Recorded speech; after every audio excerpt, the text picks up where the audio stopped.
अल्हम्दुलिल्लाहिल हन्नानिल mannan अल्लज़ी खलक़ल इंसान व अल्लमहुल बयान वस्सलातु वस्सलामु अला रसूलिही सय्यिदिल इंसी वल जान व अला आलिही व अस्हाबिही ज़विल खैरि वल इहसान अम्मा बअद फ़अऊज़ु बिल्लाहि मिनश शैतानिर रजीम बिस्मिल्लाहिर रहमानिर रहीम मन युतिइर रसूल फ़क़द अताअल्लाह वमन तवल्ला फमा अरसलनाका अलैहिम हफ़ीज़ा सदक़ल्लाहु मौलानल अज़ीम व बल्लगना रसूलुहुन नबियुल अमीनुल मतीनुल मुख्तारुल करीम व नहनु अला ज़ालिका मिनश शाहिदीन वश्शाकिरीन वल्हम्दुलिल्लाहि रब्बिल आलमीन।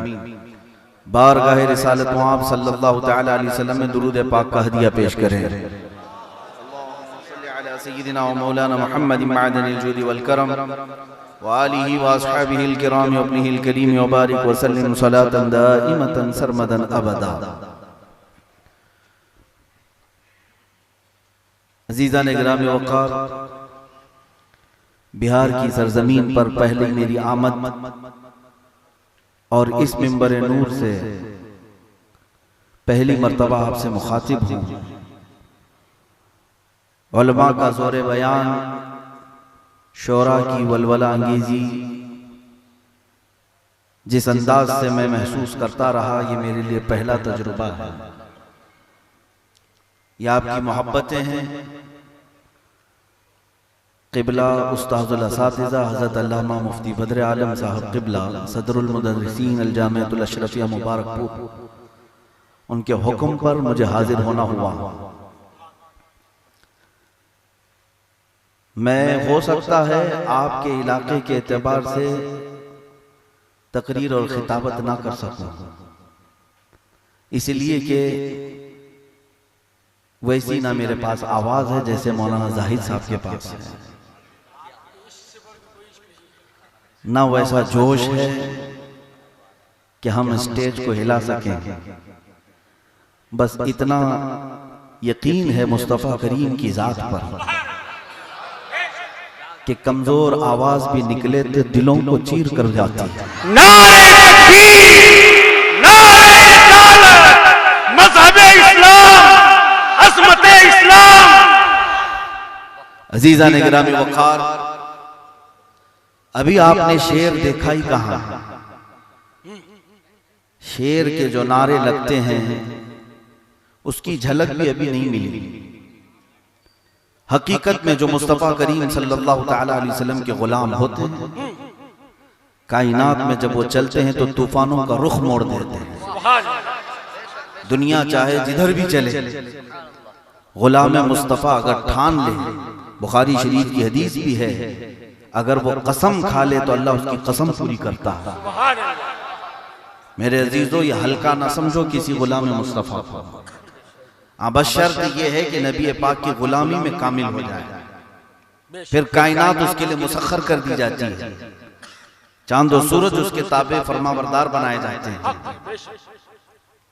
मैं आज आपके सामने हाजिर आया हूं सिर्फ इस जज्बे को लेकर के कि पूरी दुनिया आज एड़ी चोटी का जोर लगाती है इस बात पर कि मुसलमानों से एक दौलत छीन ली जाए, जिसको इकबाल कहता है ये फाका कश मौत से डरता नहीं जरा। हालात तो ऐसे ही हमारे कि कोई हम में से मौत से डरते नहीं। मुसलमान का एक दूसरा लक़ब है कफन बरदोश। मुसलमान को कफन बरदोश कहा जाता था, यानी ये जो हम अमामे पहनते हैं इस नीयत से भी कि जहां मौत आए इसी को कफन बना ले। जिस रास्ते पर चले मौत आए तो कफन भी यही है हमारा। मेरे अजीजों, मौत से जो डरता नहीं, बाकी अब बची क्या चीज है डराने के लिए? कौन सी चीज बाकी रह गई? इंसान को अगर सबसे ज्यादा किसी चीज का खौफ है तो मौत का होना चाहिए, और मुसलमान के अंदर ये खुसूसियत है कि ये मौत से भी नहीं डरता। लेकिन कौन सा मुसलमान जिसको इकबाल कहता है, ये पूरा यूरोप जानता है, पूरा मगरिब जानता है, ये फाका कश मौत से डरता नहीं जरा, रूह मोहम्मदी इसके बदन से निकाल दो, रूह मोहम्मदी इसके बदन से निकाल दो। जब तक रूह मोहम्मदी इसके बदन में है फिर दुनिया की किसी ताकत से ये नहीं डरता। किसी ताकत से नहीं डरता। आज पूरी दुनिया जो ताकत लगा रही है इस बात के लिए कि तुम्हारे सीनों से रूह मोहम्मदी निकले। रूह मोहम्मदी है क्या चीज? ये वही रूह मोहम्मदी है जो हमें अपने घरों से बाहर ले आती है। वही जज्बा है जो मुस्तफा के नाम पर हमें इकट्ठा कर देता है। आज आप देख लें, हजार हमारे इख्तिलाफात हों, नाम मोहम्मद पर एक मैदान में सब जमा हो ही जाते हैं। यही रूह मोहम्मदी है जो हमें जोड़ देती है। और ये कुफार और मुशरिकीन कभी नहीं चाहते। आप क्या समझते हैं वो हमारे कपड़े लत्ते जायदाद के दुश्मन है? नहीं, आप कमाओ उनको कुछ फर्क नहीं पड़ेगा।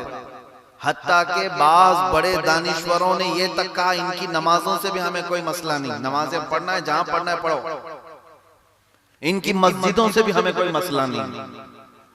मसला अगर इनमें से किसी से है तो सिर्फ उन चंद लोगों से जो नाम मुस्तफा पर गर्दन कटाने की बात करते हैं, बस उन लोगों से मसला है।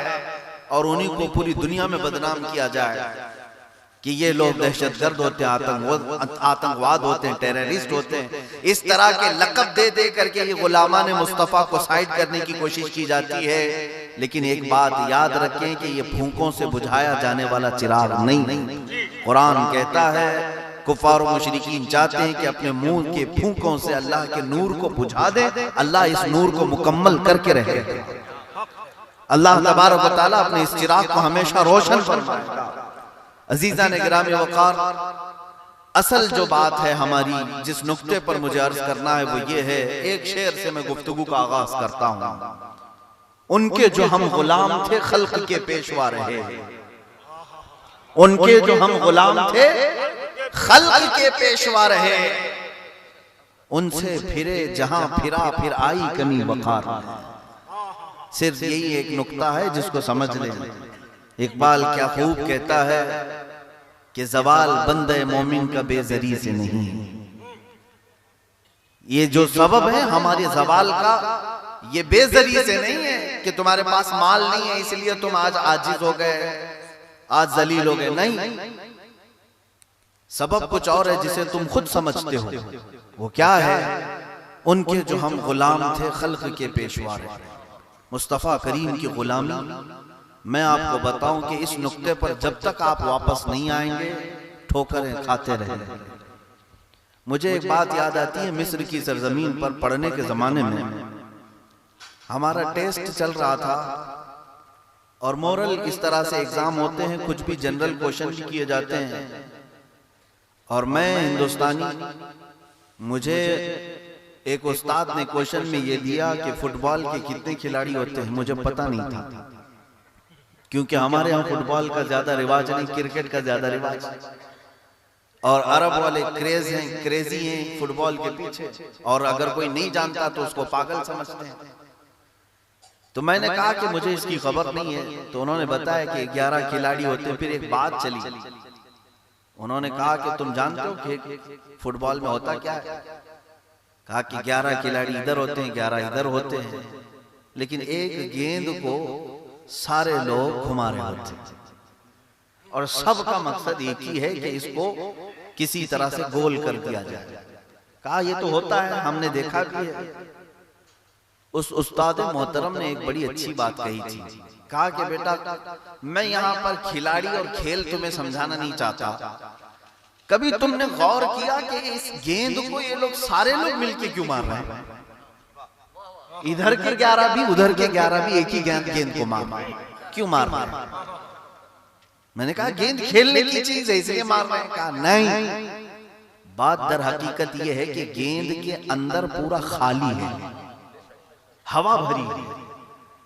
गेंद के अंदर, फुटबॉल के अंदर हवा भरी हुई है, खाली है, इसलिए हर कोई मार रहा है। अगर वो वजनी होता, पत्थर की तरह मजाले कोई ठोकर लगाता, उंगलियां मुड़ जाती, उंगलियां मुड़ जाती, पैर टूट जाता।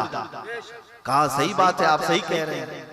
उन्होंने मिसाल के जरिए समझाया, यही एक मोमिन की मिसाल है। जब उसके सीने में हुब्बे मुस्तफा हो तो कोई उसे ठोकर नहीं लगा सकता।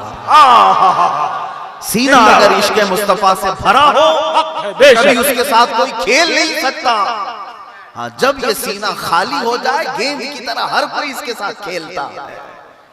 आज जो हमारे साथ खेला जा रहा है मेरे अजीजों, उसकी वजह यही है, उसका सबब यही है। नारे तकबीर, नारे रिसालत। हुजूर अजीज़े मिल्लत, हुजूर अजीज़े मिल्लत, हुजूर अजीज़े मिल्लत, फैज़ाने हाफिज़े मिल्लत, शहज़ादे हाफिज़े मिल्लत, अक्से हाफिज़े मिल्लत, अक्से हाफिज़े मिल्लत, अल-जामिअतुल शरीफिया मुबारकपुर, हुजूर पीरे तरीक़त, हुजूर पीरे तरीक़त, अजीज़ी दूल्हा, अजीज़ी दूल्हा।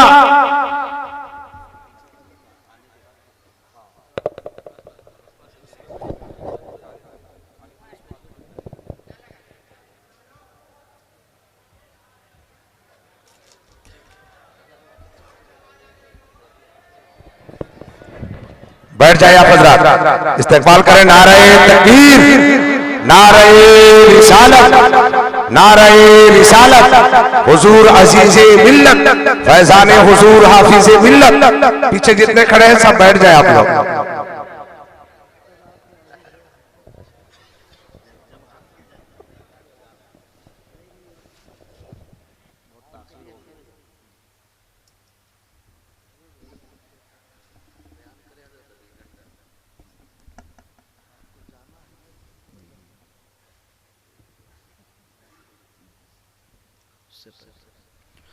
दुरूद पाक पढ़ लें। अल्लाहुम्मा सल्लि व सल्लिम अला सय्यिदिना मुहम्मद व आलिहि व अस्हाबिहि व बारिक व सल्लिम। सलातु व सलामुन अलैका या रसूल अल्लाह सल्लल्लाहु तआला अलैहि वसल्लम। हमारे लिए बाइस सद इफ्तिखार है आज की ये मजलिस, और हजार बरकतें ली हुई है ये मजलिस कि यहाँ पर यादगार असलाफ अक्से हाफिज मिल्लत उस्ताजुल असातिज़ा सरबराहे आला अल जामिअतुल अशरफिया हुजूर अजीज़ मिल्लत अदामल्लाहु इक़बालुहु जलवाबार है मिंबर नूर पर। आपके चेहरे अनवर की बरकतें अल्लाह ताला हम सबको अता फरमाए, और जो खुशाचीनी सरकार हाफिज मिल्लत से आपने की है उसके चंद कतरे मौला हमें सदक़े में अता फरमाए। जिस शख्सियत को आप देख रहे हैं अल्लाह ताला ने इन्हें अपने दीन की खिदमत के लिए चुन लिया। कोई साल 2 साल किसी जगह खिदमत कर लेता है, मुसलसल जिसको सरबराही में ही तकरीबन 50 साल के करीब का अरसा गुजरने को आ गया। यकीनन ये रब्बे ज़ुल जलाल की अताओं में से बड़ी अता है। हदीस पाक में है कि अल्लाह तबारक व तआला जब किसी को पसंद फरमाता है तो नेकियों और दीन की खिदमत में उसे लंबी उम्र अता करता है। अल्लाह ताला हुजूर अजीज़ मिल्लत को और दराजी उम्र अता फरमाए, उनका साया जामिया अशरफिया बल्कि पूरे हिंदुस्तान पर कायम व दायम रखे। आज हाफिज मिल्लत रहमतुल्लाह ताला अलैह ने यकीनन खुलूस की ईंट रखी थी, लेकिन जो आज जामिया अशरफिया की इमारतें चमक रही हैं, हर इमारत में अजीज़ मिल्लत का खुलूस भी बाकी है। आपकी मेहनत शाक़ा है और आपकी वहाँ पर दुआएं भी हैं, दवाएं भी हैं। और इसी तरह से इस औरंगाबाद को भी हजरत नवाज रहे हैं। अल्लाह ताला फैज़ान हाफिज मिल्लत जो दारुल उलूम आपके यहाँ कायम है, एक दिन ये भी चमकेगा और पूरे बिहार में अपनी तमाम तरफ फयूज़ व बरक़ात तक़सीम करेगा इंशाअल्लाह। अज़ीज़ान गिरामी वक़ार, मैं अपने मौजू पर थोड़ी देर गुफ्तगू करूँगा। बुजुर्गों के होते हुए अब ज़्यादा देर कलाम करना मेरे लिए मुनासिब नहीं है। मैं बस इस्लाह की गरज से, मेरी अपनी इस्लाह हो, आपके सामने थोड़ी देर गुफ्तगू करता हूँ। सबब कुछ और है जिसे तू खुद समझता है, ज़वाल बंदे मोमिन का बेज़री से नहीं। उनके जो हम गुलाम थे खल्क के पेशवा रहे, उनसे फिरे जहां फिरा, फिर आई कमी वक़ार में। करना क्या चाहिए आपको? हमें करनी है शहीनशाह बतहा की रजा जोई। हमें करनी है शहीनशाह बतहा की रजा जोई। वो अपने हो गए तो रहमत परवरदिगार अपनी। मेरे अजीजों, रसूल पाक सल्लल्लाहु तआला अलैहि वसल्लम के साथ वफा करना सीख जाए। हुजूर की वफादारी पर आज अगर तुम कायम हो गए तो जो नेमतें अल्लाह ने सहाबा को अता की, जो ताबईन को मिली, जो जिन इनामात के अता करने का अल्लाह ने कुरान में वादा किया, वो सब आज भी तुम्हें मैसर होंगे, आज भी मिलेंगे। कौन कहता है कि अब रहमतें नहीं उतरेंगी?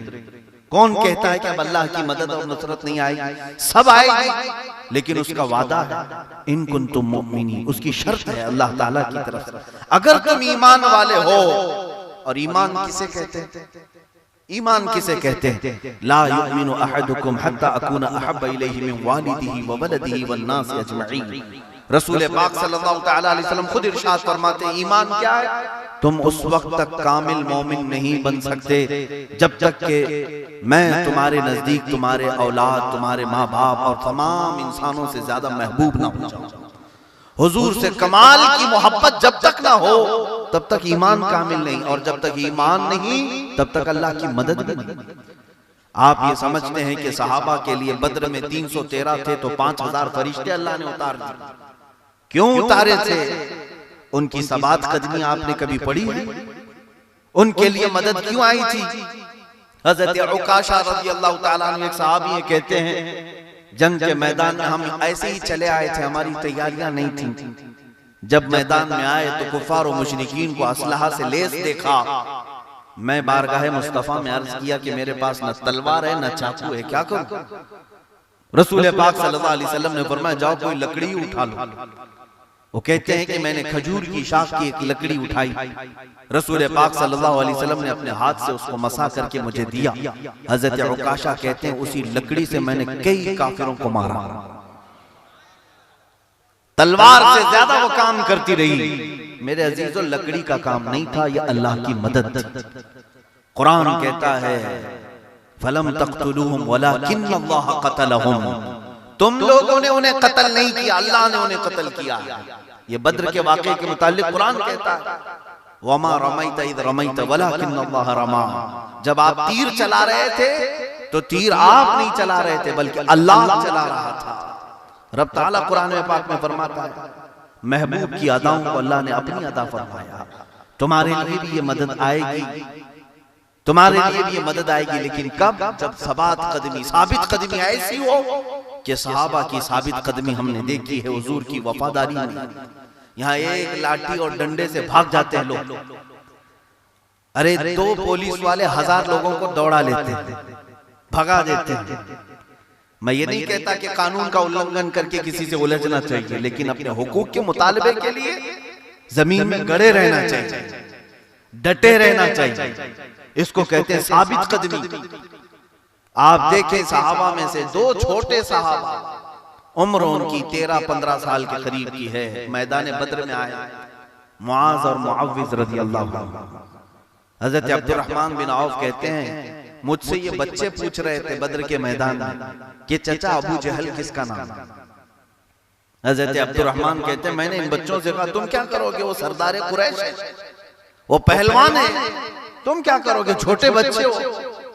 बच्चों का जज्बा तो देखें। कहा सुना है वो रसूल पाक को गालियां देता, हमें बर्दाश्त नहीं, इसलिए तो हम मैदान में आए।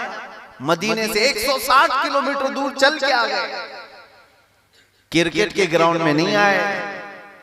ये जंग का मैदान जान अपनी हथेली पर लेकर आना होता है। नंगे पांव रेत के मैदान में खड़े हैं।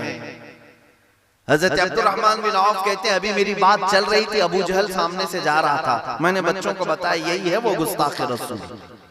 मेरी बात कंप्लीट भी नहीं हुई थी, ये बच्चे चील की तरह झपटे, दोनों जिनकी उम्र 13 और 15 साल की भी नहीं थी, झपट करके गए। एक ने घोड़े की टांगों पर तलवार मारी, दूसरा अबू जहल को गिरा करके उसके सीने पर बैठा। तारीख में आज भी लिखा हुआ है औरों ने अगर काफिरों को मारा था तो इन बच्चों ने तो कुफ्र को मारा, पूरे कुफ्र को मारा। लेकिन इसके बाद का एक वाकया मैं आपको बताऊं, क्या ये आसान चीज है हुजूर की नामूस और हुजूर की इज्जत पर पहरा देने के लिए मैदान में आ जाना? आसान चीजें नहीं मेरे अजीजों, बड़ी आजमाइशें होंगी तुम्हारे जिस्म के साथ, तुम्हारे खानदान के साथ, तुम्हारे माल के साथ। फिर तुम्हें आजमाया भी जाएगा कि तुम खरे हो या नहीं। उन बच्चों में से जो मुआज थे, दोनों साहबजादों में से हजरत मुआज उनके कांधे पर एक काफिर ने तलवार मारी। जब देखा उनका गुरु घंटाल मर गया और इन बच्चों ने मारा है, तो पीछे से आकर के एक ने तलवार मारी मोंढे पर, कंधे पर, पूरा कंधा कट गया, हाथ अलग हो गया, लेकिन बगल की चमड़ी से लटक रहा था।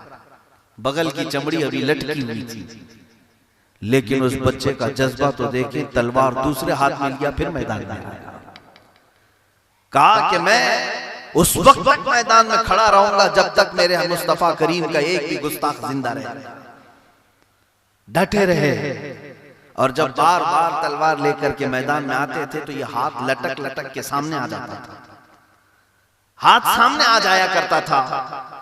तो थोड़ी देर आगे जाने के बाद सहाबा ने वो मंजर भी देखा जिसको बयान करते रोंगटे कांप जाते हैं। आज भी ए जवानों, तवज्जो से सुनना, हमारी उम्रें 20, 25, 30, 40 के ऊपर हो गई। कुर्बान जाऊं उन 15 साल के बच्चों पर। ये हाथ जब लटक लटक करके सामने आ रहा था, बाएं हाथ से तलवार पकड़ा था। सहाबा कहते हमने उस बच्चे को देखा, उसने हाथ अपने पैर में नीचे दबाकर खींच के निकाल दिया। ये जो बगल की चमड़ी से हम उंगली जुड़ने के लिए पता नहीं कहां कहां इलाज कराते हैं, हाथ पूरा बगल की चमड़ी से खींच के अलग कर दिया। और क्या कहा जानते हैं, ये हाथ मुझे बार बार खलल अंदाजी कर रहा है और मैं उस हाथ को बर्दाश्त नहीं करता जो अल्लाह और उसके रसूल की रजा में खलल अंदाजी करता। जिस्म के हिस्से को अलग कर देना, अपने हाथ को अलग कर देना, ये वफादारी रसूल की आला मिसाल है। अजीज़ान गिरामी वक़ार, आप क्या समझते हैं कि सिर्फ हमारे नारों से इश्क़ रसूल हो जाता है? हमारे यहाँ पर बैठ करके पुकार लेने से मोहब्बत रसूल का दावा पूरा हो जाता है? आपको मैदान अमल में उतरना होगा और आपकी आजमाइश भी होगी, इम्तिहान भी होगा। आपने सिर्फ वाक़यात सिर्फ सुनाने के लिए और पढ़ने के लिए, पढ़ाने के लिए देखें सहाबा के। एक सहाबी ऐसे हैं, हज़रत खब्बाब इब्न अल-अरत, हजरत खुबैब इब्न अदी, एक वो सहाबी जिनको मक्का वालों ने पकड़ करके सूली पर चढ़ाया था। सूली पर चढ़ाया हजरत खुबैब को और पूरे मक्का के काफिर इर्द गिर्द जमा हुए। एक खंबे से बांध दिया गया था। जुर्म क्या था? मुस्तफा की बात करते थे। ये मॉब लिंचिंग आज का नहीं है, ये इजाद किया। ये जो जगह जगह कुत्ते घेरते हैं किसी भी मुसलमान को और मॉब लिंचिंग करके मारते हैं, ये आज के दौर के आगाज नहीं, ये मक्का वाले भी कर चुके मेरे मुस्तफा करीम के सहाबा के साथ। खुबैब इब्न अदी को फांसी के फंदे पर चढ़ाने से पहले उन्होंने क्या किया, रस्सी से खंबे को बांध दिया, खंबे के साथ बांध दिया और उनकी नाखूनों को पकड़ से खींचा। एक एक नाखून को पकड़ से खींचते थे, उसके बाद उंगलियां काटते थे, फिर नाक काटी, कान काट दी, होंठ काट दी, लोहे की गर्म सलाखों को आंखों में फेर दिया। इतना सब होने के बाद अरबी में उनके वो जुमले पढ़े तो रोना आ जाता है। मक्का वाले कहते हैं किसी ने पुकार कर कहा, ऐ खुबैब, क्या ये अच्छा होता तू बिस्तर पे सो रहा होता, तेरी जगह मोहम्मद होते। इस खंबे से जो तू बंधा है इस जगह मोहम्मद होते और तू आराम कर रहा होता। जिस्म कट चुका है, एक एक आजू कट चुका है, लेकिन जलाल तो देखिए उस सहाबी का। सब कटे होने के बाद चीख करके कहते हैं, ऐ जालिमों, तुम क्या समझते हो खुबैब इस बात को पसंद कर लेगा? कसम रब्बे जुल जलाल की, मेरे जिस्म के और टुकड़े कर लो, मुझे गवारा है। मेरे मुस्तफा के तलवों में कांटा चुभे वो भी मुझे गवारा नहीं। रूह निकलने से पहले भी उस सहाबी ने ऐलान किया, तुम क्या समझते हो कि हमें काट करके मार करके तुम ये समझते हो कि हुजूर यहाँ होते तो अच्छा होता? हम इस चीज को कतई नहीं गवारा करते। हमें उस मोहब्बत की जरूरत है।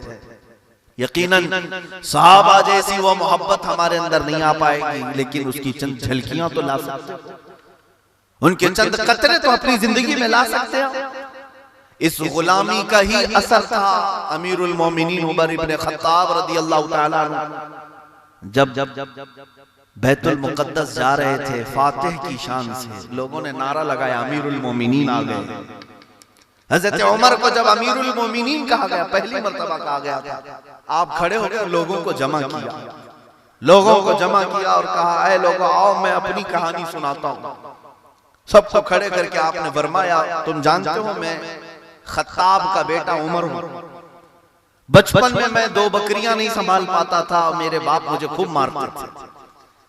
मुझे बकरियां और ऊंट संभालने के लिए भेजा जाता था, लेकिन एक बकरी इधर चली जाती, एक उधर चली जाती, मेरे हाथ से नहीं संभलती और मेरे बाप मुझे बहुत मारते थे।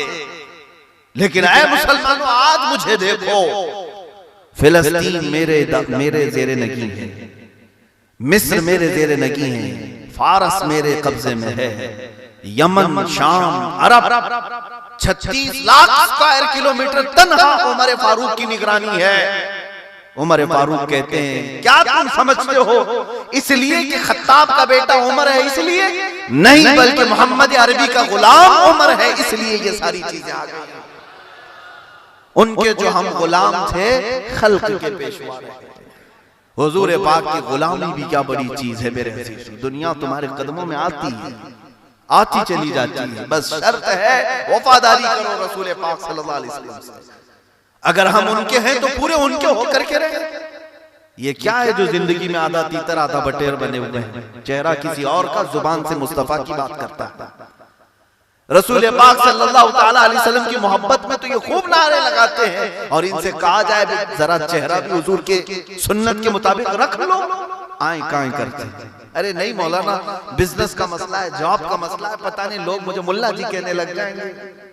तुम्हें जब इतनी शर्म है तो फिर हुजूर की मोहब्बत का जिक्र भी मत करो, अपनी जुबान से क्यों करते हो? हजरत अबू बकर शिबली रहमतुल्लाह ताला अलैहि सिलसिले कादरिया के बड़े बुजुर्ग हैं, फरमाते मेरी जिंदगी में सबसे अगर कठिन कोई सवाल है मेरे लिए तो एक सवाल है। पूछा गया क्या है? ये अबू बकर शिबली कोई मामूली नहीं है, गौसे पाक के दादा पीर हैं। सरकार गौसे पाक रज़ियल्लाहु ताला अन्हु के सिलसिले में भी आता है। आप फरमाते हैं अगर मुझे जिंदगी में किसी ने पूछ लिया आप मोहम्मद सल्लल्लाहु अलैहि वसल्लम से मोहब्बत करते हैं या नहीं, ये सवाल मेरे लिए सबसे कठिन है। क्या आपके लिए कठिन है सवाल? मुश्किल है? आप तो ये समझेंगे ये कौन सा मुश्किल सवाल है, ये कौन सा मुश्किल सवाल है? अभी मैं पूछूं तो सब 2-2 हाथ उठा देंगे, हम भी हुजूर से मोहब्बत करते। लेकिन अबू बकर शिबली फरमाते मेरे लिए सबसे मुश्किल सवाल। पूछा गया इसमें क्या मुश्किल है? फरमाते अगर मैं ना कह दूं तो काफिर हो जाऊंगा। इसके जवाब में अगर मैंने ना कह दिया काफिर हो जाऊंगा, हुजूर से मोहब्बत नहीं, इसका मतलब ईमान नहीं।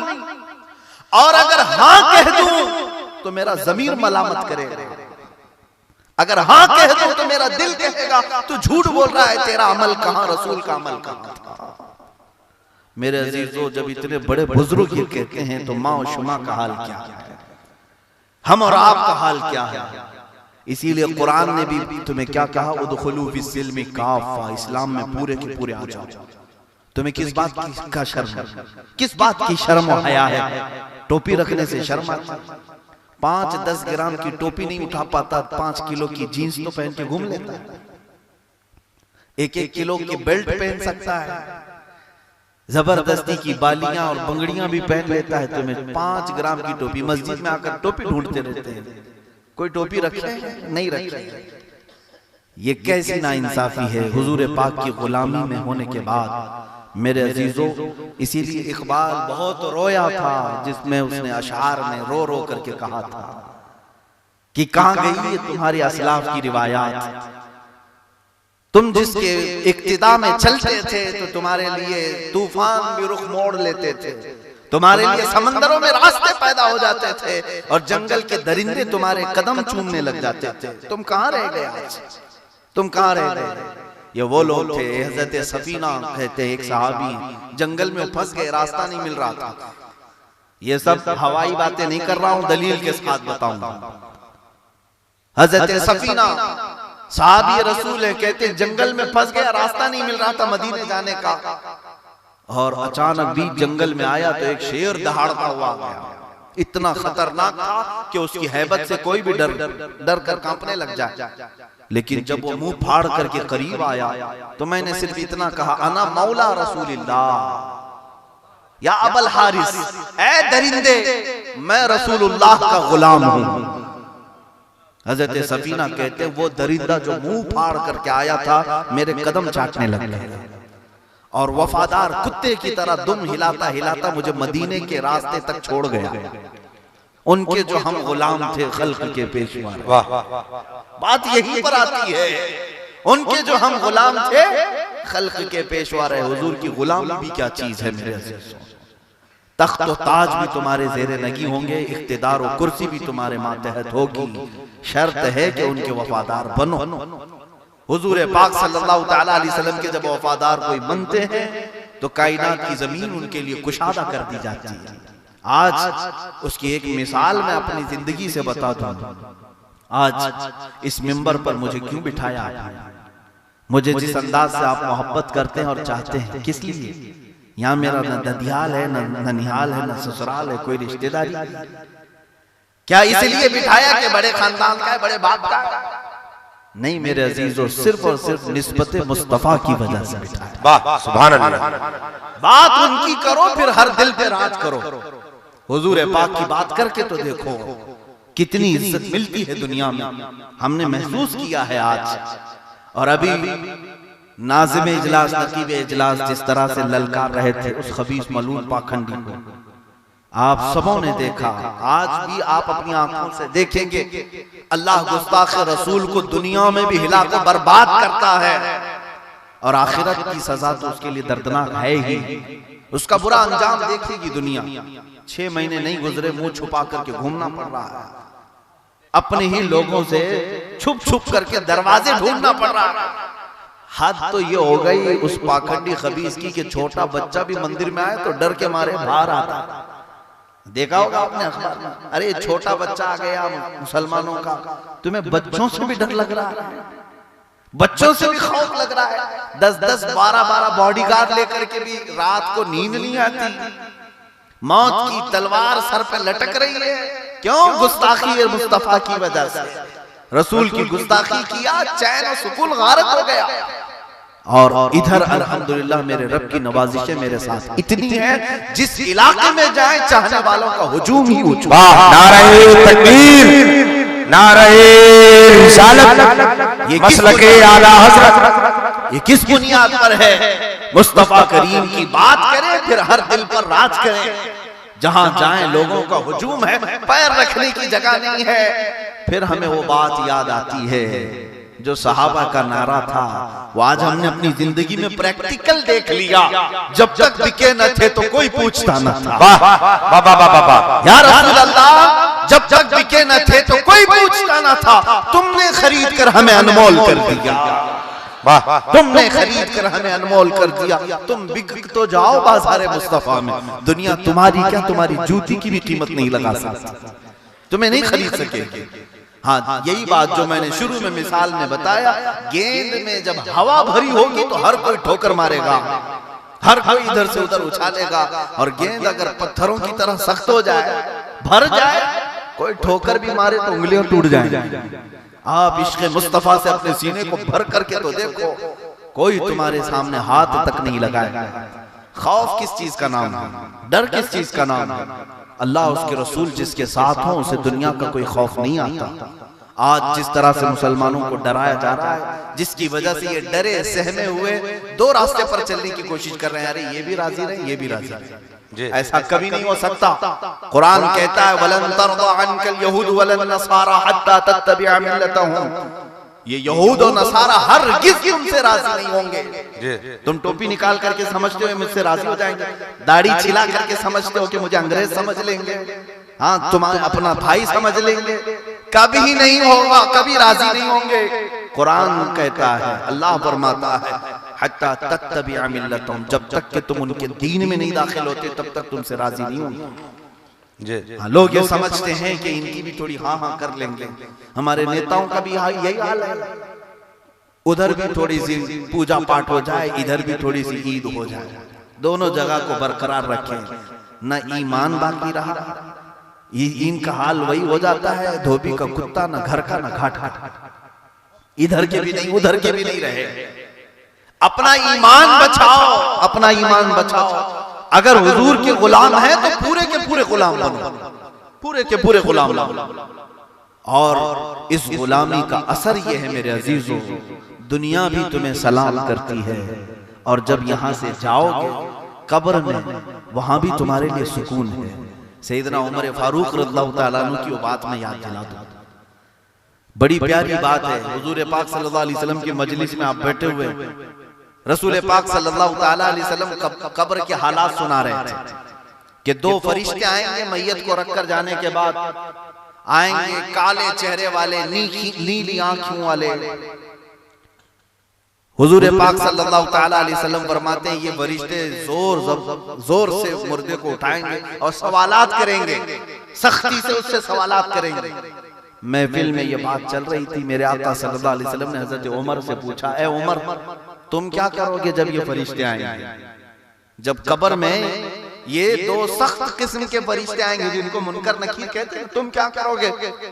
सवाल जब मेरे मुस्तफा करीम सल्लल्लाहु अलैहि वसल्लम ने फरमाया, हजरत उमर का जवाब तो सुन। अर्ज करते हैं, या रसूल अल्लाह, मैं आपकी बारगाह में एक अरीजा ले आया, मेरा एक सवाल है, आज जो मैं आपसे मोहब्बत करता हूं, जो वफादारी करता हूं, क्या ये मोहब्बत कब्र में भी बाकी रहेगी? हजरत उमर ने हुजूर से पूछा, क्या ये मोहब्बत कब्र में भी बाकी रहेगी? हुजूर पाक सल्लल्लाहु अलैहि वसल्लम ने इरशाद फरमाया, ए उमर, दुनिया वालों की मोहब्बत दुनिया में खत्म होती है, मेरी मोहब्बत कब्र में भी बाकी रहेगी, हश्र में भी बाकी रहेगी।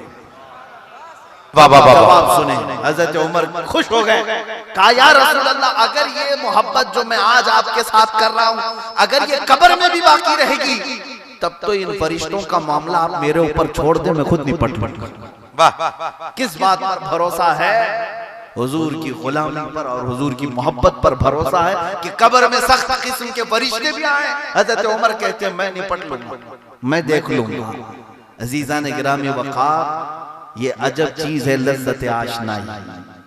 वो कौन सी लज्जत आशनाई है? जो मुस्तफा करीम का हो जाता है, वो दुनिया उसके सामने फीकी होती है, कोई चीज उसके सामने नहीं है।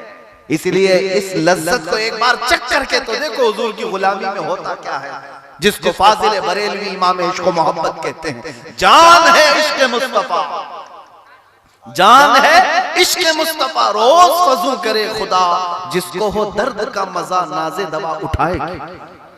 और जिसके अंदर ये तड़प आ जाती हुजूर की मोहब्बत की, वो कैसी कैसी दुआएं करते हैं जानते हैं? जंगे ओहद होने वाली, दूसरे दिन जंग, सुबह के वक्त हुजूर निकलने वाले हैं, रात के वक्त दो बहुत करीबी दोस्त सहाबा, हजरत साद इब्न अबी वक्कास, अब्दुल्ला बिन जहश, ये दो सहाबा हैं, बहुत करीबी दोस्ती थी एक दूसरे की, जिनको कहते हैं ना बचपन का यार, बचपन के साथी। साद इब्न अबी वक्कास और अब्दुल्ला बिन जहश की बड़ी गहरी दोस्ती थी, दोनों रात में बैठते हैं। तवज्जो से सुने, हुजूर की मोहब्बत में सहाबा क्या कहते थे। दोनों कहते हैं, चलो हम दोनों दुआ करते हैं, आज की रात, ये जंग की रात है, कल आने वाली हमारी आजमाइश है, इम्तिहान है। तो एक सहाबी क्या दुआ करते हैं? साद इब्न अबी वक्कास दुआ करते हैं, ऐ अल्लाह, कल जब मैदान जंग में मैं उतरूं, तो मेरे मुकाबिल में जो सबसे बड़ा कड़ा पहलवान हो, उसका मुकाबला मेरे साथ हो। जो सख्त किस्म का ताकतवर काफिर मुशरिक हो, उसके साथ मेरा मुकाबला हो। ये शेर की बात होती है, ये नहीं कि छोटे मोटे से लड़ करके बहादुर बन जाऊं, बतले जलील कहलाऊं। साहबी की दुआ तो देखें, ऐ अल्लाह, कल की सुबह जब मैदान जंग हो, तो दुश्मनों में से जो सबसे कड़ियल और ताकतवर पहलवान, उससे मेरा मुकाबला हो, और फिर मैं तेरी रजा के लिए और तेरे हबीब की इज्जत के लिए तलवार उठाऊं, कभी उसको दाएं से मारूं, कभी बाएं से मारूं, कभी ऊपर से मारूं, कभी नीचे से मारूं। दूसरे साहबी हजरत अब्दुल्ला बिन जहश क्या दुआ करते हैं? अल्लाह अकबर। जो बात मुझे अर्ज करनी है वो ये कहते हैं, साद इब्न वक्कास जब दुआ कर रहे थे, अबी वक्कास दुआ कर रहे थे, अब्दुल्ला बिन जहश आमीन कह रहे थे।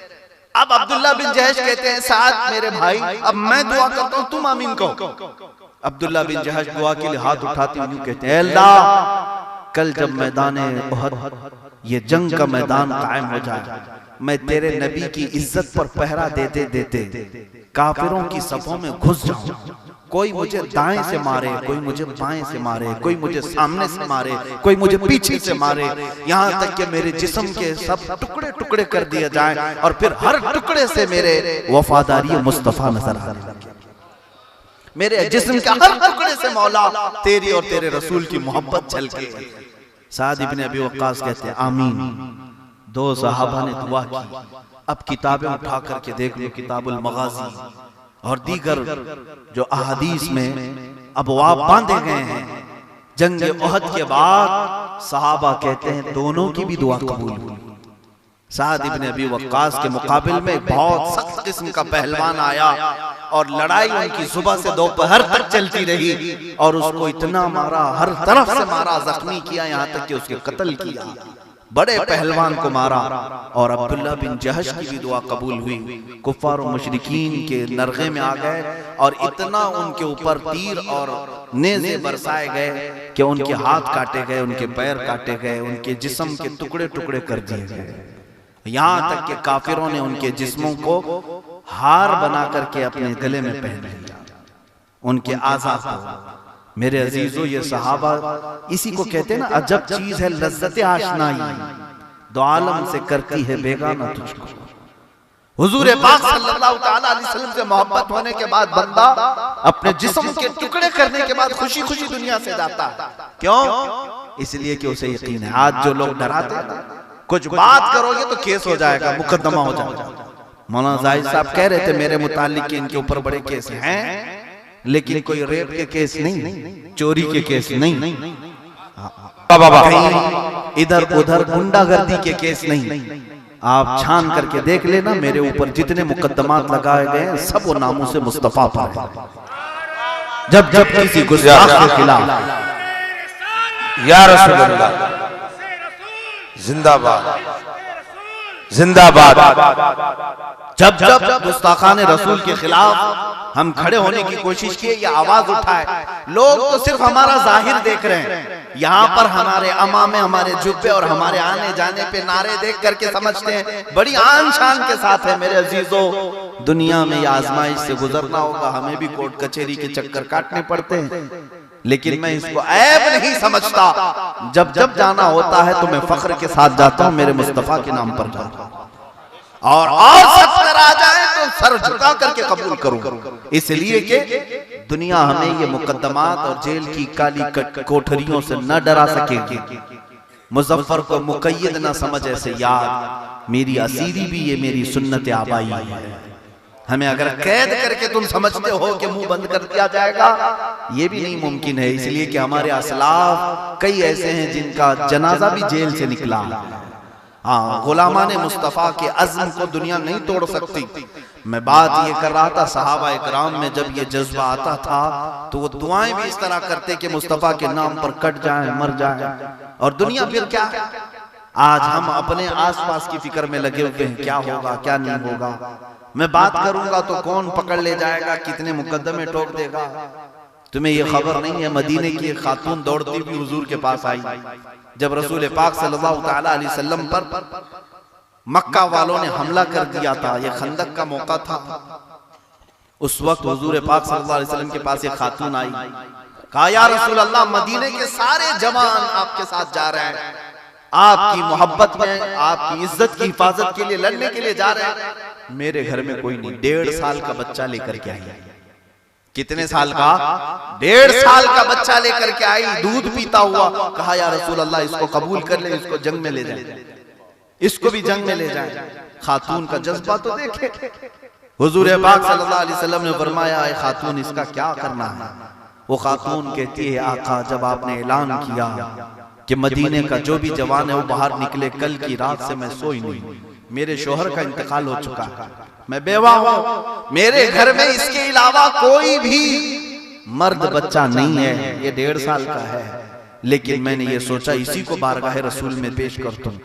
आका, मैं जानती हूं ये तीर और तलवार नहीं चला सकता, ये तीर और तलवार नहीं चला सकता, लेकिन मेरी ख्वाहिश सिर्फ इतनी है कि आपके मुजाहिदीन सहाबा में किसी के हाथ में ये बच्चा दे दे, जब दुश्मनों की तरफ से तीर चले तो मेरा बच्चा ढाल के काम तो आ सकता है, मेरा बच्चा ढाल के काम आ सकता है। उन्होंने सब कुछ लुटाया था मेरे नाम मुस्तफा में, और सब कुछ लुटाने के बाद भी कहते थे हक तो ये है कि हक अदा ना हो। सब कुछ लुटाने के बाद आप क्या समझते हैं नामूस मुस्तफा की बात करना बड़ा आसान है?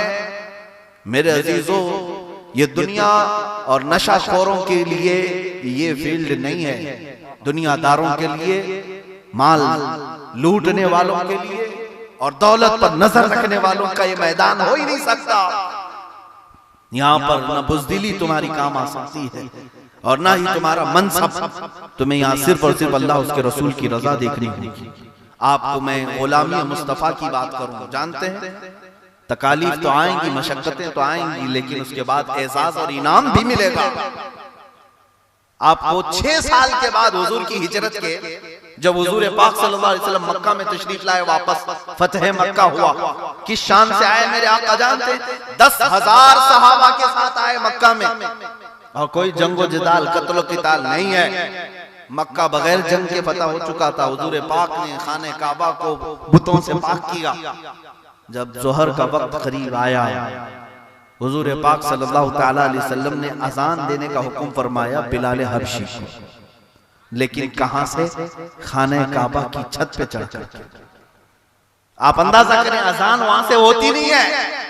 अजान आज भी किसी ऊंची जगह पर खड़े होकर के मुअज्जिन देता है, और उस वक्त बिलाल हबशी को मुस्तफा करीम सल्लल्लाहु अलैहि वसल्लम ने काबे की छत पर चढ़ने का हुक्म दिया, वहां से अजान दो।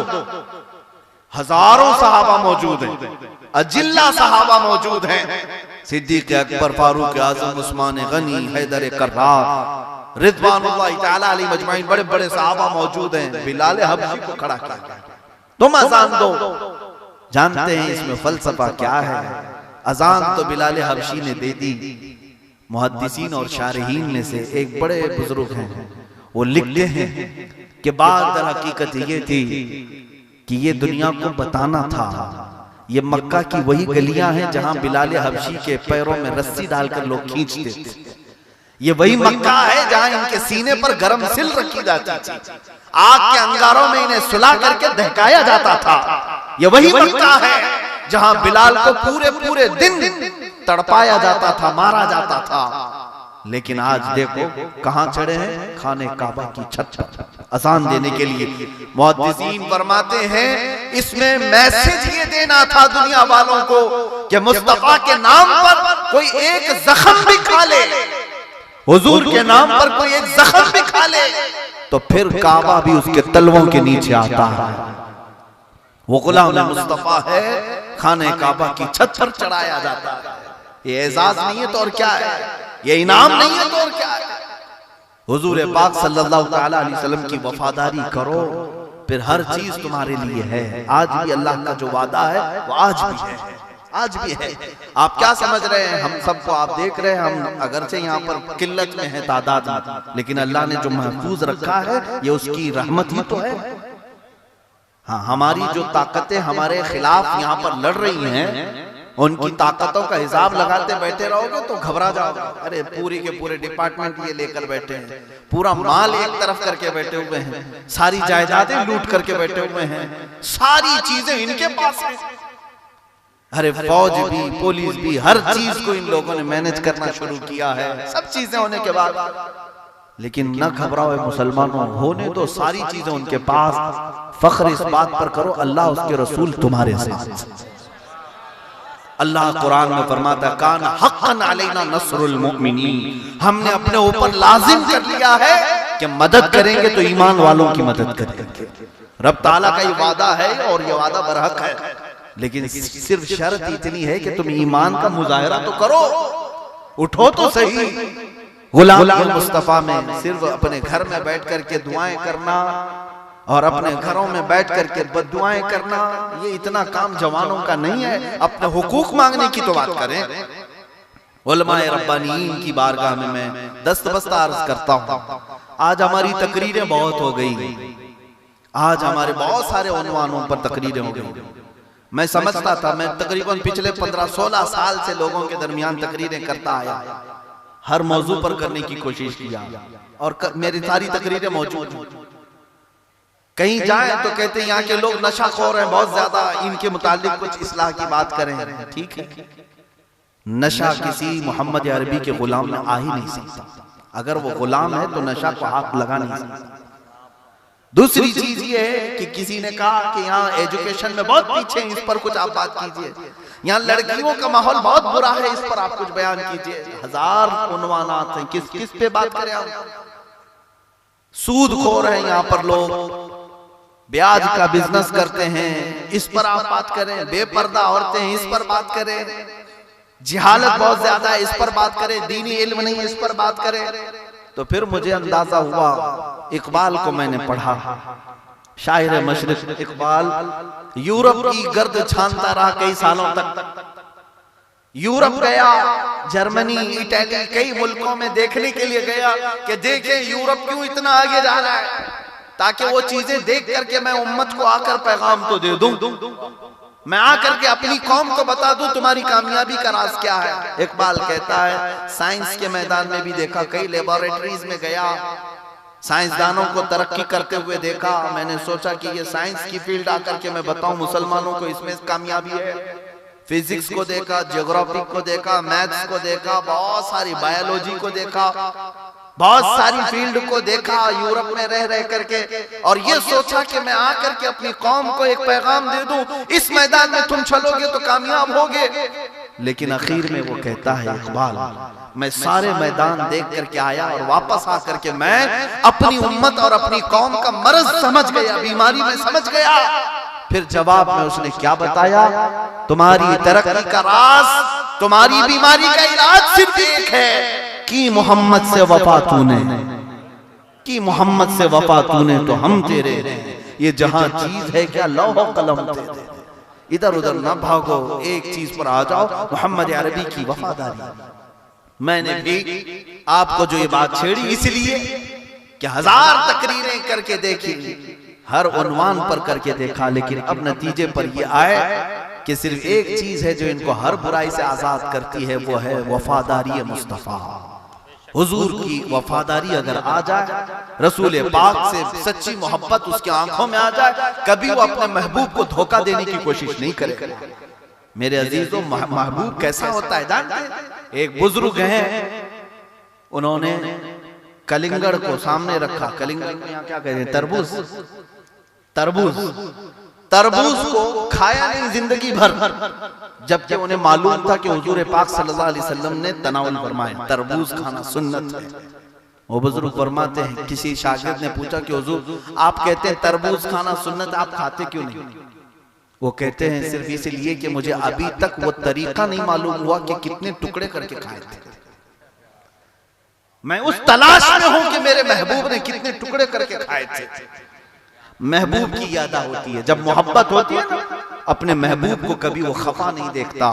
आज अगर तुम्हारे अंदर हुजूर की मोहब्बत आ जाए, मुझे बिल्कुल जरूरत नहीं कि तुम्हें मैं नशे के ऊपर तकरीर करूं, मुझे बिल्कुल जरूरत नहीं है कि तुम्हारे औरतों की बेहयाई पर मैं बात करूं, नहीं, सारी बीमारियों का एक इलाज है, अगर तुम हुजूर की वफादारी करो। रसूल पाक से मोहब्बत अगर आ गई, जिसको आशिकी कहा गया है, दुनिया की आशिकी नहीं, मेरे महबूब की आशिकी। हुजूर पाक सल्लल्लाहु ताला अलैहि वसल्लम पर जब कोई फिदा होता है, तब फिर उसकी जुबान इतनी बाअसर हो जाती है कि जो निकलता है मौला उसको हर दिल में पैवस्त करता है। हाँ, आज देखें हुजूर की जो जो बात किया वो हम में आज भी जिंदा, आज भी जिंदा है। आप देख रहे हैं 100 साल गुजर गए इमाम अहमद रजा खां फाजिल बरेलवी को, लेकिन हर महफिल की वो जान नजर आते हैं, हर महफिल की वो रूह नजर आते हैं। हमारे जलसे उस वक्त तक तो मुकम्मल नहीं होते जब तक उनके नारे नहीं लगते। क्यों? आज तक वो फाजिल बरेलवी इमाम अहमद रजा हमारे दरमियान जिंदा है। इसलिए है, इसलिए नहीं कि पठान खानदान के थे, अफगान के थे, इसलिए जिंदा है कि जब कलम उठाया तो मोहब्बत मुस्तफा पिलाया, हर एक दिल को इश्क रिसालत माफ के जाम से भर दिया। और जो इस तरह की बात करेगा वो जिंदा ही रहेगा, महफिलों में हमेशा जिंदा रहेगा। आप देखें उसी आला हज़रत फाजिल बरेलवी के तर्ज पर चलें और मोहब्बत मुस्तफा में डूब जाएं। दुनिया की आशिकी क्या चीज है मेरे अज़ीज़ों?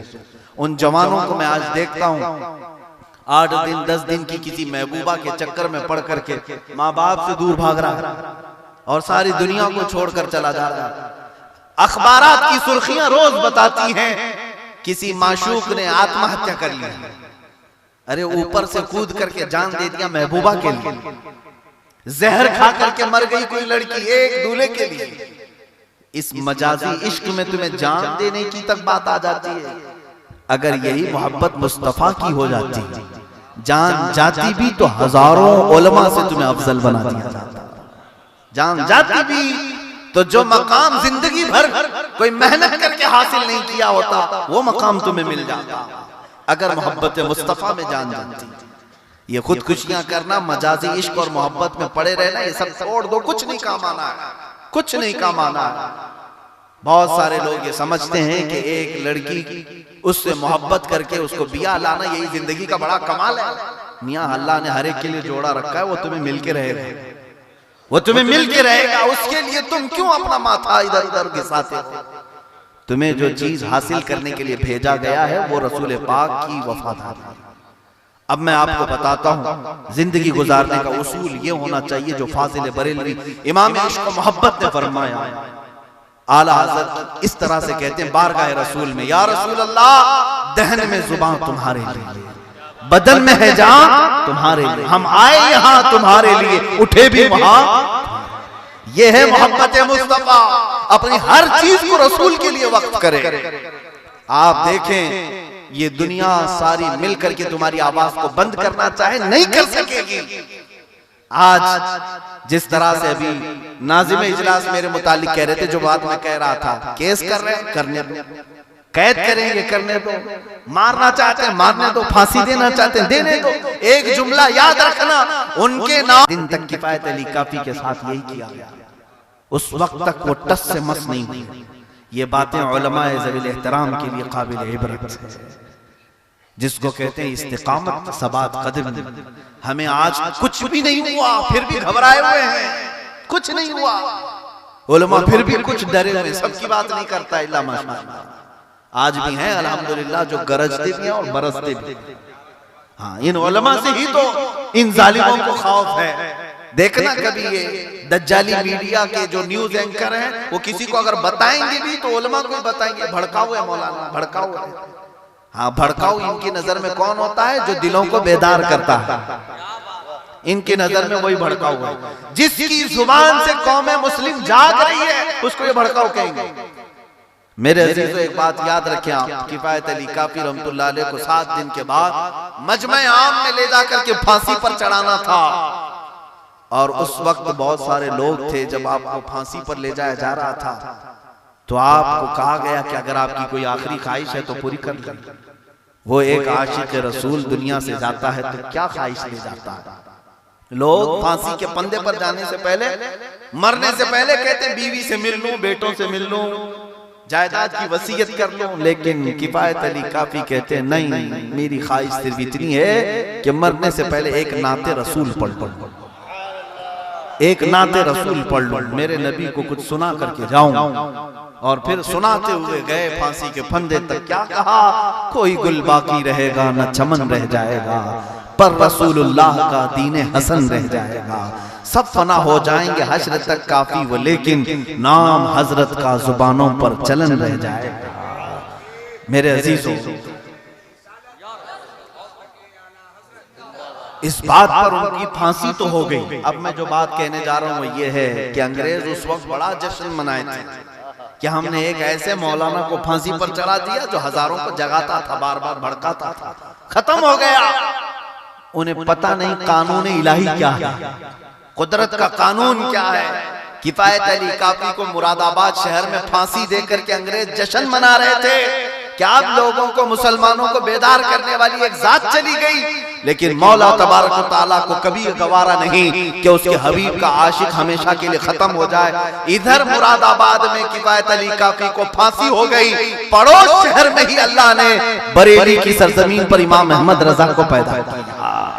तुम एक आशिक को खत्म करने की बात कर रहे थे, इधर बरेली से दूसरा आशिक खड़ा हुआ और उसने तो पूरी दुनिया में जान भर दी। और फिर पुकारा तो ऐसा नारा लगाया कि आज तक वो नारे की गूंज है, आज भी वो नारा हमें हिम्मत देता है, आज भी वो नारा हमारे ईमान को ताजा करता है। बरेली का इमाम पुकार करके कहता है, करूं तेरे नाम पे जान फिदा, या रसूल अल्लाह, करूं तेरे नाम पे जान फिदा, न बस एक जान दो जहां फिदा, दो जहां से भी नहीं जी भरा, करूं क्या करोड़ों जहां नहीं। ये है उशाक़े रसूल, उशाक़ान रसूल कभी कम नहीं होंगे, दुनिया से आते रहेंगे और मुस्तफा करीम के नाम को वो संभालते रहेंगे। अब तुम अपनी किस्मत को देखो कि तुम्हारा किस जमात में शुमार होगा। हुजूर पाक से मोहब्बत करने वाले वफादार सिपाही बनकर जीना चाहते हो या फिर बुज़दिल बनकर के गद्दारों में जीना चाहते हो, फैसला तुम्हारे हाथ में है। हजरत साद इब्न रबी एक सहाबी है, जंग उहद में वो भी शहीद हुए थे, 12 नेज़े उनके जिस्म पर लगे थे। हुजूर पाक सल्लल्लाहु तआला अलैहि वसल्लम ने दो सहाबा को भेजा था, जिसमें हजरत तलहा भी। वो कहते हैं कि हुजूर ने हमको भेजा था कि देखो साद इब्न रबी जिंदा है या इंतकाल कर गए, देख कर क्या हो। वो दोनों सहाबा कहते हैं हम देखने के लिए आए तो साद इब्न रबी की अभी सांसें चल रही थी, लेकिन पेट फट गया था, पेट फट गया, आंतड़ियां बाहर हैं, 12 नेज़े जिस्म पर लगे हुए हैं, रूह बाकी है। दोनों सहाबा आए, कहा साद इब्न रबी, उन्होंने कहा हाँ मैं जिंदा हूं। कहा रसूलुल्लाह ने तुम्हें याद किया। इतना सुनना था। साद इब्न रबी कहते हैं ए सहाबा बस मैं कामयाब हो गया, जाओ अल्लाह के रसूल को मेरा सलाम पहुंचा दो। मैं चल करके आने के काबिल तो नहीं रसूलुल्लाह तक, मैं आ तो नहीं सकता, लेकिन जाओ हुजूर को मेरा सलाम पहुंचा दो। लेकिन जानते हैं जिसका पेट फट गया, 12 नेज़े दगे हुए हैं, वो क्या जुमला कहते हैं ए मेरे दोस्त, ए मेरे दोस्तों, जाना तो हुजूर से ये भी कहना आका अपने साथ को माफ कर अपने साथ को माफ कर दे, क्या आपकी हिफाजत का हक अदा नहीं कर सका। जिसके नेज़े 12 लगे हों वो कहता है हक अदा नहीं किया, और यहाँ गरम रोटियां बोटियां तोड़ करके हम समझते हैं कि हक अदा कर लिया। मेरे अजीजों, साद इब्न रबी की रूह निकलने को थी, आखिरी जुमला जो उनकी जुबान से निकला वो क्या है? जो 2 सहाबा उनकी खैरियत पूछने आए थे उनसे कहते हैं जाना वापस तो अपनी कौम को मेरा एक पैगाम पहुंचा देना, मेरा एक पैगाम पहुंचा देना। अगर तुम जिंदा रहे और तुम्हारी जिंदगी में कोई रसूलुल्लाह तक हाथ भी लगा दिया, साद इब्न रबी कहते हैं क़यामत के दिन उनका कोई उज़्र कबूल नहीं किया जाएगा। फिर तुमको ये नहीं देखा जाएगा क़यामत के दिन कि तुम लंगड़े थे, लूले थे, माजूर थे, मजदूर थे, नहीं देखा जाएगा। फिर तुमसे सवाल होगा मुस्तफा करीम की शान में अगर कोई तौहीन कर रहा था, तुम्हारी जवानी क्या कर रही थी, तुम्हारी ताकत क्या कर रही थी, तुम्हारा पैसा क्या कर रहा था, तुम्हारा मनसब क्या कर रहा था। मेरे अजीजों, हमें अल्लाह ताला ने जितनी इस्तिताअत दी, ताकत दी, हम अपनी जुबान से कह ले रहे हैं, हमारे पास जितनी ताकत है हम कह ले रहे हैं। लेकिन सवाल उन लोगों से भी होगा जो मनसब पर बैठे हुए हैं, पार्लियामेंट तक पहुंच गए, वो क्या समझते हैं कि हुकूमत उनके बाप दादाओं की है। अल्लाह ताला जिस तरह से बिठाता है उसी तरह से उतारता है। तुमको अगर आज कुर्सी दी गई, मनसब दिया गया, तो कम से कम कौम की नुमाइंदगी नहीं कर सकते तो जिस रसूल का कलमा पड़े उसकी इज्जत की तो बात करो।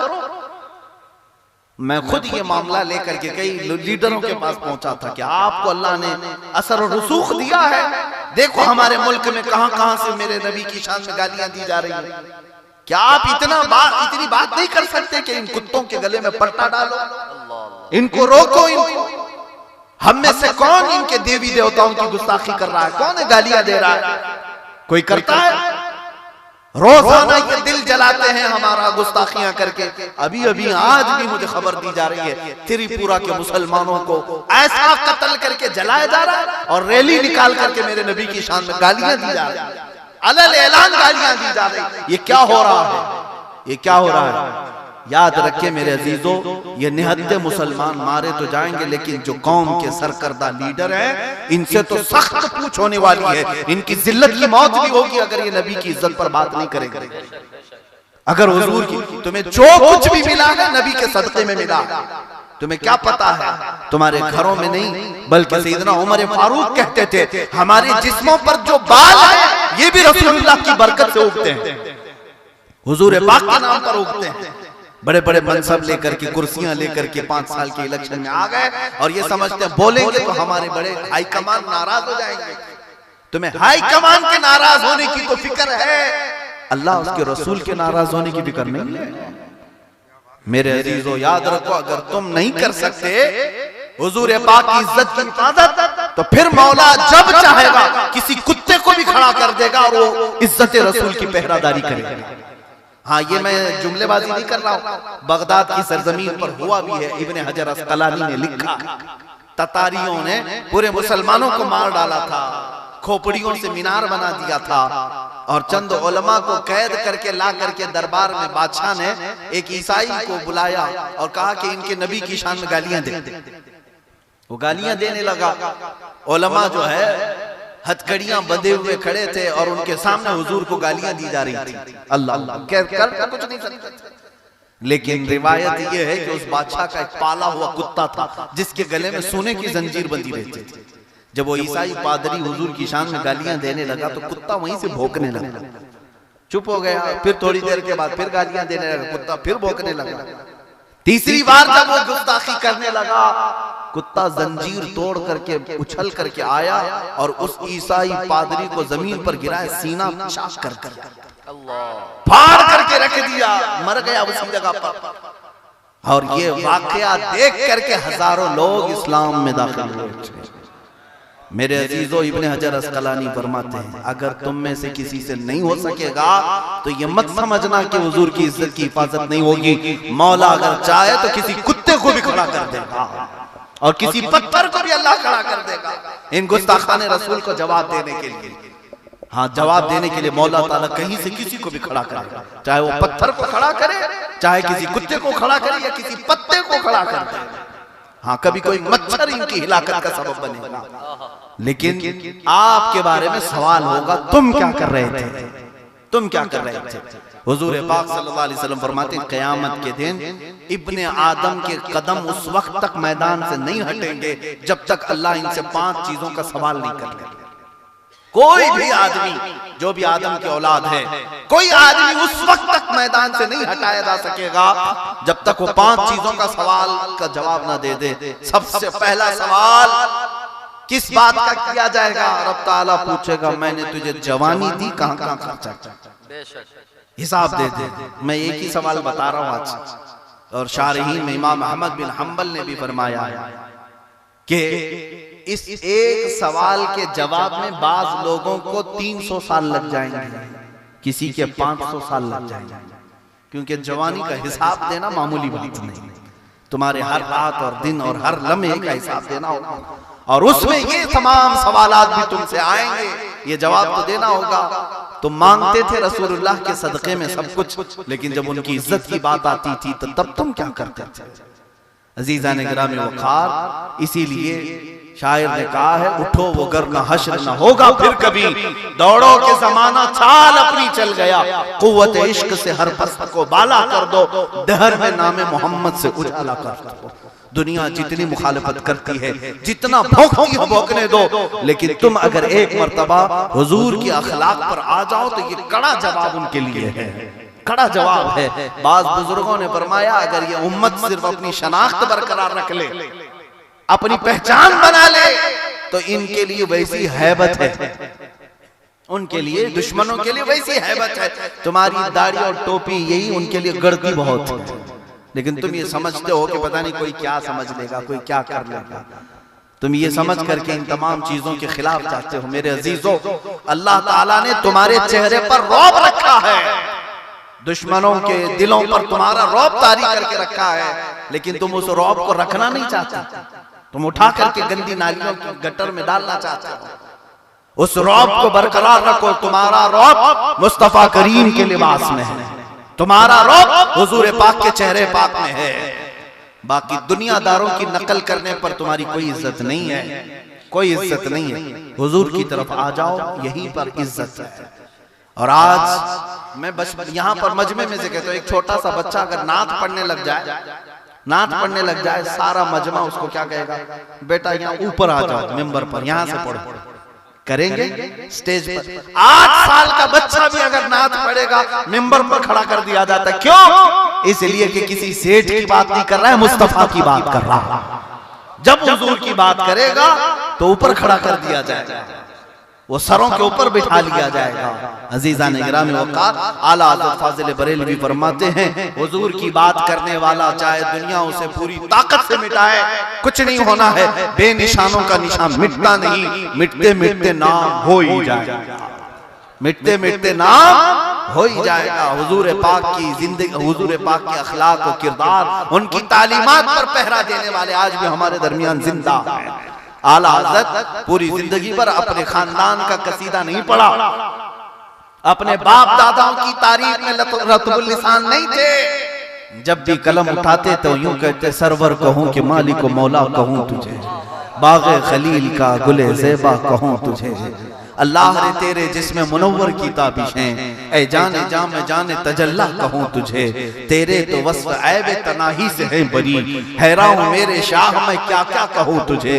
लेकिन रज़ा ने ख़त्म सुखन इस पे कर दिया, खालिक का बंदा खल्क़ का आका कहूँ तुझे। जब उस मुहिब ने बरेली की ज़मीन से हुजूर की तारीफ बयान की, अल्लाह ताला ने उस बरेली के आशिक को पूरी दुनिया में फैलाया। मैं मिस्र की सरजमीन पर देखा हूँ अरबी, खालिस अरबी बोलने वाले लोग, खालिस अरबी, जिनको उर्दू का एक वर्ड नहीं मालूम, खैरियत किसे कहते ये नहीं मालूम। ऐसे उलमा के दरमियान महफिलों में मैं खुद शरीक रहा। जुमा के दिन एक जगह महफिल हुआ करती थी मुकत्तम में, वहां पर हम जाया करते थे। जब महफिल मीलाद खत्म होती अरबी में और खड़े होते, हम हिंदुस्तानियों में से किसी को देखते तो वो जो शेख होते वो कहते वो पढ़ो जो बरेली का मौलाना कहता है, मुस्तफा जाने रहमत पे लाखों सलाम। उनको समझ में कुछ नहीं आती, लेकिन हुक्म देते थे अरब के लोग, वो पढ़ो जो बरेली के मौलाना कहते हैं, मुस्तफा जाने रहमत पे लाखों सलाम। हम हिंदुस्तानी तलबा जो 8-10 होते थे, खड़े होकर के सलाम पेश करते और वो झूमते रहते थे, झूमते रहते थे। हमने कई मर्तबा उनसे पूछा ये सलाम उर्दू में है, आपको समझ क्या आती है? आप महफिल के आखिर में ये सलाम पढ़वाते हैं। वो कहते हमें समझ तो कुछ नहीं आता, लेकिन जब तुम लोग पढ़ते हो तो ऐसा लगता है कि हम मदीने में हाजिर हो चुके हैं। हमें ऐसा लगता है कि बारगाह मुस्तफा में खड़े हैं। अजीज़ान गिरामी वक़ार, जब एक आशिक की जुबान से बात निकलती है, मौला हर दिल में उसे उतारता है, चाहे उसे उसकी जुबान आती हो ना आती हो। आज जाओ अफ्रीका की सरजमीन पर, अमेरिका की सरजमीन पर, किसी भी इलाके में जाओ, इमाम अहमद रजा खान के चाहने वाले तुम्हें नजर आते हैं। क्यों आते हैं? इसलिए नहीं कि हिंदुस्तान के एक बड़े मौलवी थे, इसलिए कि पूरी जिंदगी भर इश्क़ रिसालत पर पहरा दिया है, नामूस मुस्तफा पर पहरा दिया है। और ऐसे लोग कभी मरते नहीं हैं, दुनिया मारने की भी कोशिश करे, मरते नहीं हैं। इसी तरह मुजद्दिद अल-फसानी रहमतुल्लाह अलैह को अकबर ने कैद किया था कई साल तक, और ये सोचा था कि एक आलिम को कैद और बंद में रख करके खत्म कर दूंगा। लेकिन क्या खत्म हुआ? अकबर मर गया, उसका नाम खत्म हुआ। उसकी कब्र मालूम है आपको? अकबर बादशाह मुर्तद होकर के मरा, जो नया दीन लाना चाहता था। मुजद्दिद अल-फसानी अहमद फारूकी सरहिंदी जेल से बाहर भी आए और बादशाह का लाया हुआ दीन खत्म किया, निजाम मुस्तफा को फिर से ऐलानन कायम किया। पूरे हिंदुस्तान भर में हुजूर पाक के इस दीन की हिफाजत की। अजीज़ान गिरामी, हुजूर की नामूस और उनके नाम का पहरा देने वाले कभी मरते नहीं हैं। हाँ, उन्हें दुनिया मारती है, लेकिन मुर्दा वो कभी नहीं होते। मैं आखिर में ये बात अर्ज करूं, आज जिस जलवे को आप देख रहे हैं, सरकार हाफिज मिल्लत रहमतुल्लाह ताला उस मर्द कलंदर और मर्द दुर्वेश का नाम है, जिसने जिंदगी अपनी वक्फ कर दी थी तालीमात मुस्तफा के लिए। एक मिंबर पर, एक छटाई पर बैठ करके कई सालों तक बुखारी शरीफ पढ़ाते रहे। मेरे वालिद गिरामी खुद हाफिज मिल्लत रहमतुल्लाह ताला अलैह के खुशाचीन रहे, खुद फरमाते थे बुखारी की इन्नमल आमालु बिन्नियात से जब पढ़ाया करते हैं। हम भी पढ़े हैं, अभी आज के उलमा भी पढ़े होंगे, बुखारी शरीफ को पढ़ाते हैं 100 सफ़े 200 सफ़े 300 सफ़े, जहां जितना मिकदार होगी पढ़ाते होंगे। लेकिन पहले के उलमा जानते हैं, फरमाते हैं, मेरे वालिद भी कहा करते, हाफिज मिल्लत रहमतुल्लाह अलैह जब बुखारी शुरू करते थे तो इन्नमल आमालु बिन्नियात से शुरू करके कलिमताने खफीफताने तक पूरे बुखारी शरीफ सबकन खुद पढ़ाया करते थे। पूरी जिंदगी हुजूर पाक सल्लल्लाहु ताला अलैहि वसल्लम की हदीसें पढ़ाने में वक्फ की। ये जामिया अशरफिया मुबारकपुर सिर्फ और सिर्फ ईंटों से और सीमेंटों से बनाया हुआ नहीं है, इश्क़ मुस्तफा से तामीर किया हुआ, जो आज चमक रहा है और हजारों दिलों का नूर बना हुआ है, आंखों का सुरूर बना हुआ है। यूं ही नहीं, इसमें इश्क़ मुस्तफा के जलवे। हाँ, हमने देखा है कि हाफिज मिल्लत रहमतुल्लाह ताला अलैह जब पढ़ाते थे, मियां जब एक आलिम रब्बानी पहरा देता है हुजूर की नामूस का और दरसगाह में बैठ जाए, तो उसकी जुबान का हाल ये होता है कि जो उससे सबक हासिल कर ले, वक्त का मुफक्किर इस्लाम भी बनता है, वक्त का शेखुल इस्लाम भी बनता है। उसी दरबार हाफिज मिल्लत से क्या क्या बने लोग। बस बात इतनी है कि हुजूर की वफादारी करे तो अल्लाह ताला उसकी जुबान में भी असर अता करता है।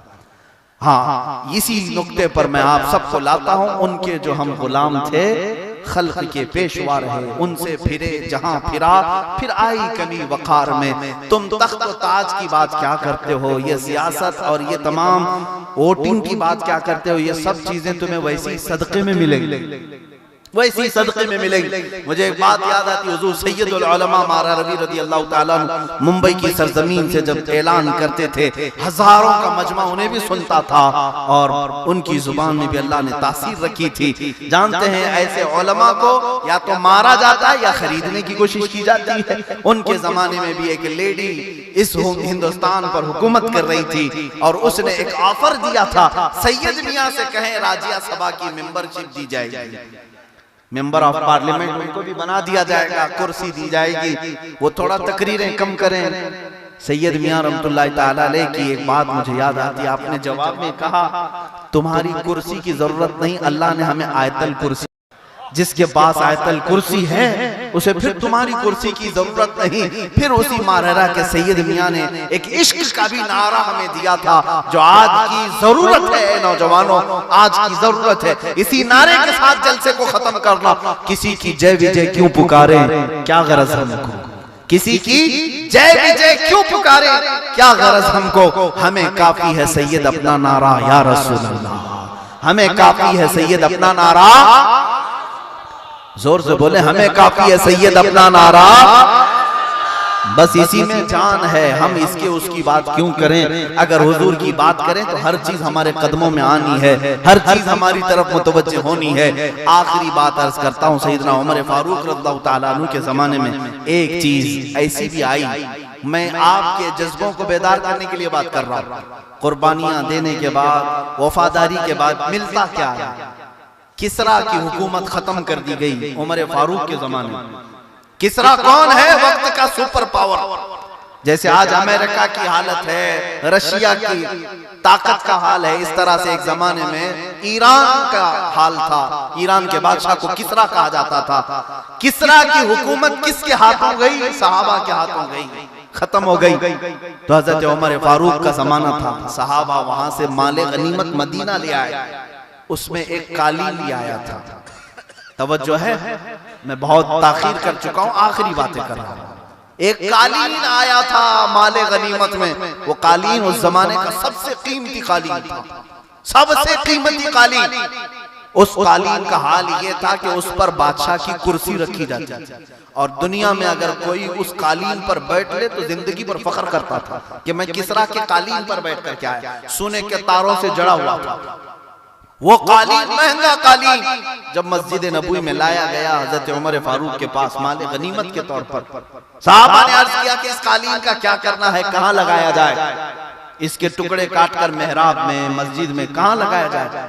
सैयदना उमर इब्न खत्ताब अमीरुल मोमिनीन ने हुक्म दिया, इसको मस्जिद के दरवाजे के बाहर बिछा दो, हर मस्जिद में आने वाला अपने पैर पोंछ के अंदर आए।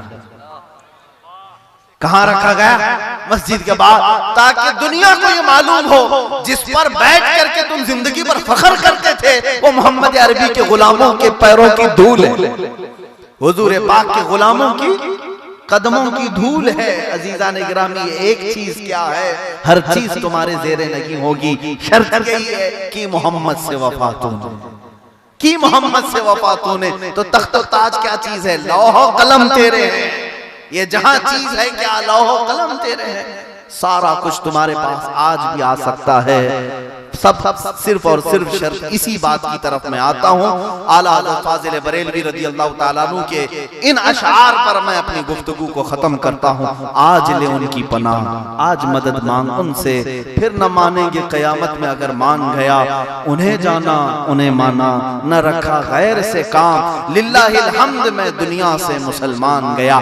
फिर के गली गली तबाह, ठोकरें सबकी खाई क्यों, फिर के गली गली तबाह, ठोकरें सबकी खाई क्यों, दिल को जो अक्ल दे खुदा तेरी गली से जाए क्यों, जान है इश्क मुस्तफा रोज वज़ू करे खुदा, जिसको हो दर्द का मजा नाज़े दवा उठाए क्यों। मेरे करीम आला हज़रत फाज़िल बरेलवी रज़ी अल्लाह ताला अन्हु आखिर में बारगाह मुस्तफा में यूं दस्त बस्ता अर्ज करते हैं, अब तो न रोक ऐ गनी आदतें सग बिगड़ गई, अब तो न रोक ऐ गनी आदतें सग बिगड़ गई, मेरे करीम पहले ही लुक़्मे तर खिलाए क्यों। मौला करीम जब तक हमें जिंदा रखे इश्क मुस्तफा में जिंदा रखे, इन जवानों के जज्बों का अल्लाह हमेशा सलामत रखे और मोहब्बत मुस्तफा में अपनी गर्दनें कुर्बान करने की तौफीक अता करे। और जब कभी कोई हुजूर की शान में भौंके तो मौला ताला उसको अपने अज़ाब अलीम में गिरफ्तार फरमाए। व आखिरु दावाना अनिल हम्दुलिल्लाहि रब्बिल आलमीन।